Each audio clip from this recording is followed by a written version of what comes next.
Last part में आपने सुना कि दोबारा उसी गली में रिया गई और समीर उसके पीछे दौड़ा, लेकिन रिया गली में नहीं थी। समीर परेशान हो गया, वहीं पर परेशान हुआ इतना ज़्यादा कि अब उससे रहा नहीं गया।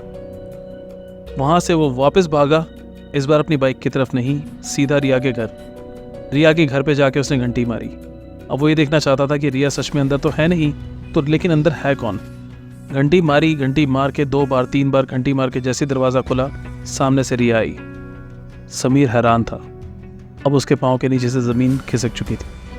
उसके खुद के रोंगटे उड़ रहे थे और वो खुद एक शरीर में डर महसूस कर रहा था, क्योंकि जो उसने 2 मिनट पहले अभी विटनेस किया है वो कैसे गलत हो सकता है, वो झूठ कैसे हो सकता है, ये उसकी समझ से बाहर था। रिया यहाँ कैसे हो सकती है।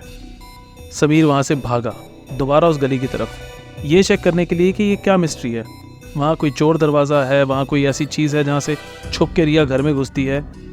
उसने उस चीज़ को प्रैक्टिकली ढूंढने की कोशिश तो बहुत की, लेकिन गली में प्रॉपरली कुछ नहीं था सिवाय सिर्फ साइड की दीवारों पे जो लोगों के बाकी घरों में थी, और ज़मीन के कुछ नहीं था। समीर वापस आया, रिया भी बाहर खड़ी थी घर के कि ये बात क्या है, समीर वापस क्यों आया है। थोड़ी सी रिया परेशान थी कि समीर मेरे घर पे क्यों है। समीर ने सारी स्टोरी बताई कि रिया पिछली बार और इस बार दोनों बार तुम अपने घर के बाहर तक तो पहुंची, लेकिन तुमने बार बार मुड़ के इस गली में जाने की कोशिश की है, और जैसे मैं तुम्हारे पीछे आता हूँ तुम मुझे नहीं मिलती। रिया ने उसकी बात बिल्कुल नहीं मानी। रिया ने कहा ऐसा हो ही नहीं सकता, मैं पिछली बार भी घर आई थी और मैं आज भी घर में ही आई हूँ। तुमने घंटी मारी है, मैं बाहर आई हूँ, इससे बड़ा सबूत क्या चाहिए तुम्हें? तुम्हें मुझ पर विश्वास नहीं है? समीर ने कहा विश्वास मुझे कैसे नहीं होगा, और अगर विश्वास नहीं होगा तो मैं ये क्या कर रहा हूँ जो तुम्हारे पीछे दौड़ रहा हूँ?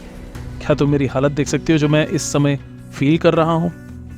रिया ने कहा नहीं, ये तुम्हारा या तो कोई गलतफहमी है या तुम्हें कोई इस वक्त कुछ ना कुछ भुलेखा लग रहा है, लेकिन ऐसा कुछ भी नहीं है, तुम घर जाओ। समीर वहाँ से नहीं हिला। उसने कहा I want to talk to your parents, मुझे अपने पेरेंट्स से बात करवाओ। रिया ने बोला इस समय बिल्कुल सही टाइम नहीं है उनसे बात करने का, लेकिन समीर बिल्कुल नहीं माना। समीर ने कहा आज फैसला होकर रहेगा, क्योंकि 2 बार जो चीज़ मैंने देखी है वो गलत नहीं हो सकती। समीर ने रिया को साइड किया, सीधा उसके घर के अंदर एंटर किया। एंटर करके अंदर घुसते ही समीर के पूरे होश उड़ गए। जिन फोटोग्राफ्स से, जिन मूर्तियों से, जिन शक्लों से रिया डर रही थी, उन्हीं की फोटोग्राफ्स हर जगह लगी पड़ी थी, हर दीवार पे वही फोटोज़ लगी हुई थी। हैरान था समीर कि ये क्या है और ये क्यों है।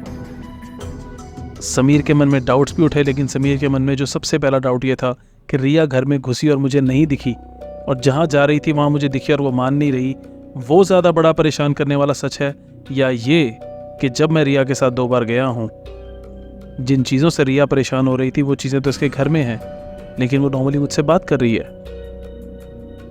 समीर ने कहा रिया, मैंने तुमसे पूछा था और अब दोबारा पूछता हूँ, ऐसा क्या है जो तुम मुझसे छुपा रही हो? सिर्फ और सिर्फ सच बताओ।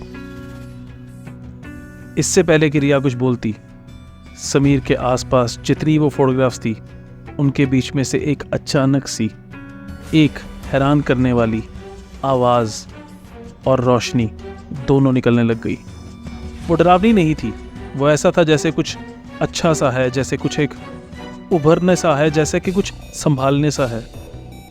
आपको ऐसा लगेगा कि जैसे आपको कुछ एक चीज़ अपने आगोश में ले रही है।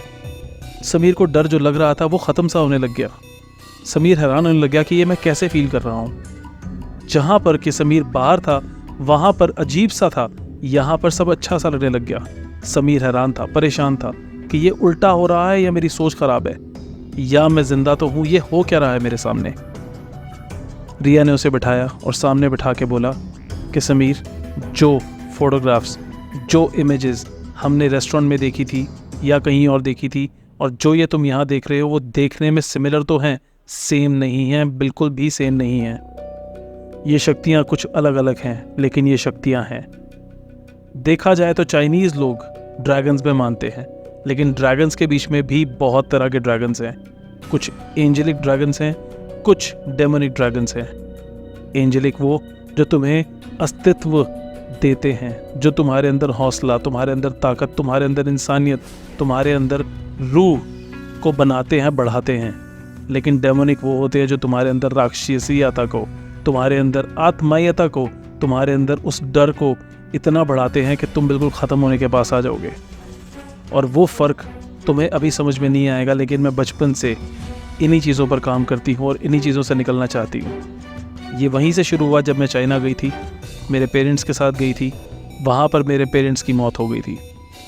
हाँ, मेरे साथ मेरे पेरेंट्स नहीं रहते, लेकिन उनकी रूह, उनकी आत्माएं आज भी मेरे साथ है, इन फोटोग्राफ्स में, इन्हीं एंजेलिक इमेजेस में। समीर कुछ समझ नहीं पा रहा था। सुनना था कि मानना था कि विश्वास करना था, बहुत बड़ा अंतर था। लेकिन रिया ने क्लियरली बताया कि ये सच है। जिस बचपन में जाके मैंने वहाँ पर अपने माँ बाप को खोया था, मैं वहाँ से वापस आने की कंडीशन में भी नहीं थी। वहाँ से वापस लाने के लिए इन्हीं रूहों ने, इन्हीं आत्माओं ने, जो अच्छी आत्माएं, जो एंजेलिक आत्माएं हैं, इन्होंने ही मेरे माँ और बाप के शरीर में पूरा प्रवेश किया, मुझे वापस इस घर तक लेके आए और जीवन भर का साथ देने के लिए मेरे साथ तो रहे, लेकिन उनका शरीर चला गया।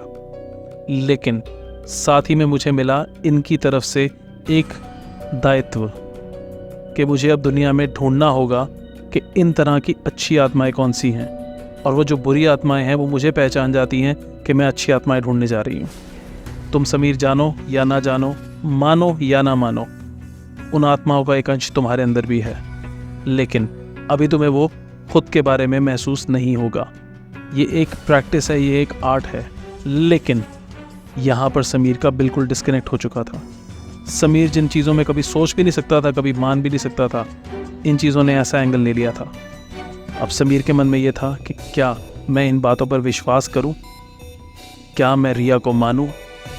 क्या मैं रिया को पसंद करता हूं इसलिए उसकी बात सुनूं, या इसकी बात के पीछे वाकई में कोई गहरा सच है?